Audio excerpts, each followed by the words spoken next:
जय जय राम, जय श्री राम, जय हनुमान जी महाराज, जय श्री बागेश्वर धाम सरकार। प्रिय दर्शकों, आज की कहानी बहुत ही ज्ञानवर्धक और प्रेरणादायक है, इसलिए इस कहानी को पूरा जरूर सुनिएगा। ये कहानी आपको जीवन में जरूर कुछ न कुछ सिखाएगी। एक बार की बात है, एक लड़का कहीं जा रहा था। उसकी उम्र लगभग 20 से 25 साल की थी। अभी उसकी शादी नहीं हुई थी। वह लड़का रास्ते में जाते जाते रास्ता भटक जाता है और शाम हो जाती है। और जब रास्ता भटक जाता है, रास्ता भटकते भटकते वह अपनी मंजिल तक नहीं पहुंच पाता है। उसकी मंजिल उसको नहीं मिलती है। अब तो वह भूख और प्यास से तड़पने लगता है। दूर दूर तक उसे कोई गांव नहीं नजर आता है। कोई भी उसको दिखाई नहीं देता है। वह चलता जा रहा है। शाम हो गई, देर रात हो गई। वो भूख प्यास से तड़प रहा था और भगवान को याद कर रहा था कि हे प्रभु, आप हमारी रक्षा करें। उसके बाद चलते चलते उसको एक गांव नजर आता है। कहता है कि वहीं पर चलते हैं, शायद वहीं पर कुछ सहारा मिल जाए। जैसे उस गांव में पहुंचने वाला रहता है, तब तक रात हो जाती है और वह एक खंभे को पकड़ता है और खंभा पकड़ते वह लड़का वहीं मूर्छित हो जाता है और रात भर मूर्छित अवस्था में गुजर जाती है। सुबह उसको होश आता है। भूख प्यास से तड़पता हुआ देखता है कि मैं जहाँ पर मूर्छित हुआ था वहाँ तो हनुमान जी का मंदिर था।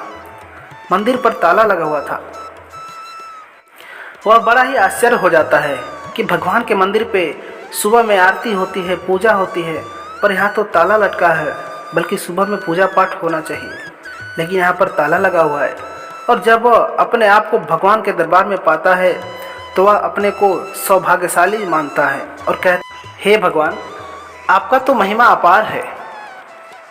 मैं मूर्छित हुआ तो आपके दरबार में, धन्य हो प्रभु। उसके बाद वह गांव के मुखिया आकर, प्रिय दर्शकों, उसके बाद उस गांव का मुखिया आकर पीछे से हाथ रखता है और कहता है, बेटे तुम कौन हो, कहाँ से आए हो? तब वह कहता है कि मैं कहीं जा रहा था, लेकिन रास्ता भटकते भटकते यहाँ आ गया हूँ और मैं धन्य हूँ कि हनुमान जी महाराज के दरबार में आया। मैं इनकी सच्ची भाव से पूजा उपासना करता हूँ। आज इन्हीं के दरबार में मैं मूर्छित हुआ था। तब वह लड़का मुखिया जी से पूछता है कि मंदिर में ताला क्यों लगा है? तब वह मुखिया जी कहते हैं कि कुछ दिन पहले इस मंदिर का पुजारी था। यहाँ पे जो भी चढ़ाए जाते थे, जो भी पैसे थे, जो भी लोग चढ़ाते थे, वह लेके भाग गया। तभी से इस मंदिर को देखभाल करने वाला कोई नहीं है। फिर वह मुखिया कहता है, बेटा देखने में तुम तो तेजस्वी लग रहे हो और शायद तुम पंडित होगे। चूँकि वह लड़का पंडित ही था। वह लड़का कहता है, यदि आपको लोग बुरा ना माने तो मैं इस मंदिर का पुजारी बन जाऊँ, क्योंकि मैं हनुमान जी का सेवा करता हूँ, मैं हनुमान जी का भक्त हूँ और हमें यहीं पर मौका नहीं मिलता है। यदि आप इजाज़त हो तो हम इस मंदिर का पुजारी बन जाते हैं। मुखिया ने हामी भरी और वह लड़का उस मंदिर का पुजारी बन गया। पूरे गांव के लोग देखने आते हैं कि इतने दिनों बाद उस मंदिर में कोई पुजारी आया है, कोई लड़का पुजारी बना है, कोई पंडित आया है, कहीं दूर से आया है, उसमें पुजारी बना है। लोग दूर दूर से लोग उस लड़के को देखने आते हैं। तब वह लड़का मुखिया से बोलता है कि मुझे बहुत ज़ोर की भूख लगी है, कृपया आप हमें भोजन ला के दें। उसके बाद मुखिया उस पुजारी को अपने घर ले जाता है और उसको भरपेट भोजन कराता है। जब वह पुजारी मुखिया के घर खाना खा लेता है, वापस वह मंदिर में आता है और शाम के समय हनुमान जी के मंदिर में भगवान का भजन कीर्तन करता है। उसके साथ गांव के लोग भी भक्तिमय होकर के वहाँ भजन कीर्तन करते हैं और बाकी के लोग उस भजन को बहुत ध्यान से सुनते थे, भक्ति में हो जाते थे। इसी तरह समय बीतता गया। समय के साथ साथ वह लड़का गांव में बहुत फेमस हो गया। छोटा सा घर मिला था, वह उसी में रहता था। एक दिन की बात है, वो अपनी खिड़की से कुछ देख रहा था। तब तक उसकी नज़र एक छत पर पड़ जाती है। उस छत पर एक कन्या अपने बालों में कंघी कर रही होती है। दोनों की नज़रें एक दूसरे को देखती हैं और वह लड़की उस पुजारी को देख के मंत्रमुग्ध हो जाती है। कुछ समय एक दूसरे को देखते हुए रहते हैं, लेकिन यह पुजारी तुरंत दरवाजे को बंद कर लेता है और अपने मन को कोसता है, दबाता है कि यह मैं क्या कर रहा हूँ, यह मेरा धर्म नहीं है। तुरंत वह हनुमान जी के मंदिर में जाता है और कहता है, हे भगवान, हे प्रभु, हमें माफ़ कर दीजिए, मुझसे बहुत बड़ी भूल हो गई। ये जो मेरी आंखें हैं ना, किसी पर चली गई हैं, मेरे को माफ़ कर दीजिए प्रभु। समय के साथ साथ वह भगवान के भक्ति में लीन होता गया और वह हनुमान जी का बहुत बड़ा भक्त हो गया। वहाँ के लोगों को झाड़ फूँक भी करने लगा।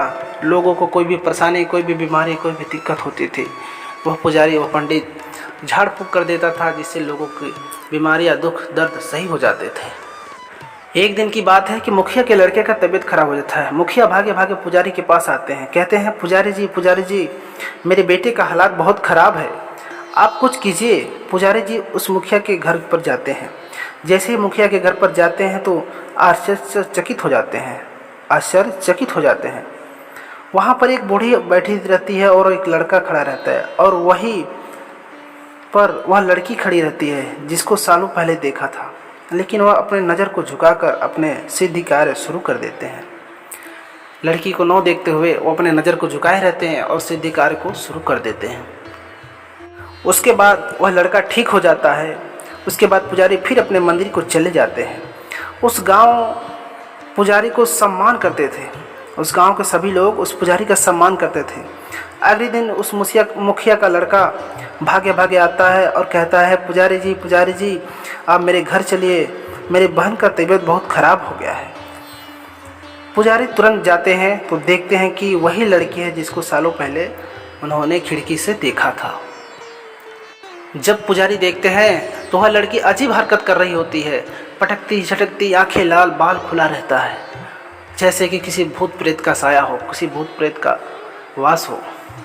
उसके बाद पुजारी उस लड़की के ऊपर सिद्धि कार्य मंत्र झाड़ फूँक करते हैं और वो लड़की शांत हो जाती है। पुजारी जी फिर अपने मंदिर चले जाते हैं।